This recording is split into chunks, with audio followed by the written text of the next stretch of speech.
সেই viral rainbow লুচি আমিও বানিয়ে ফেলেছি। চলো তোমাদের সাথে রেসিপিটা শেয়ার করি। সত্যি কথা বলতে কি, বাচ্চারা কিন্তু এই ধরনের রেসিপি খুবই পছন্দ করে। সাধারণত যেভাবে আমরা লুচি করার জন্য আটা বা ময়দার ব্যবহার করে থাকি সেই রকম আমি এখানে আটার ব্যবহার করছি। পরিমাণ মতো নুন, চিনি আর রিফাইন তেল, হাফ চামচের মতো জোয়ান দিয়ে দিলাম। এবার শুকনো উপকরণগুলোকে ভালোভাবে মিশিয়ে নিতে হবে। আমি এখানে 4টে কালার ব্যবহার করেছি, অবশ্যই সেটা কেমিক্যালযুক্ত ফুড কালার ছাড়া। প্রথমটা সাদাই রাখবো, তাই অল্প জল দিয়ে একটা ডো তৈরি করে নিলাম। পরেরটা করছি হলুদ দিয়ে।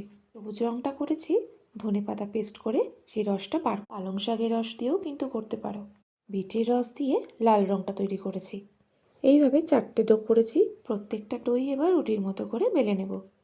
প্রথমে সাদা রঙটা বেলে রেখে দিলাম, তার উপরে হলুদ রঙের রুটিটা, এবং তার উপরে লাল রঙের রুটিটা, আর সবশেষে সবুজ কালার তোমরা তোমাদের মতো আগে পরে করে নিতে পারো।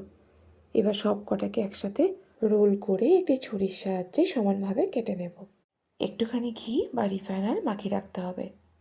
এবার এগুলোকে হাতে একটু গোল গোল করে নিয়ে বেলে নেব, দিয়ে লুচির মতো করে বেলে নেব। দেখো কতটা সুন্দর হয়েছে, পুরো রেনবোর মতো লাগছে। এবার এটাকে তেলে ভেজে নেওয়ার পালা। লুচির বদলে কম তেলে পরোটাও কিন্তু ভাজা যেতে পারে।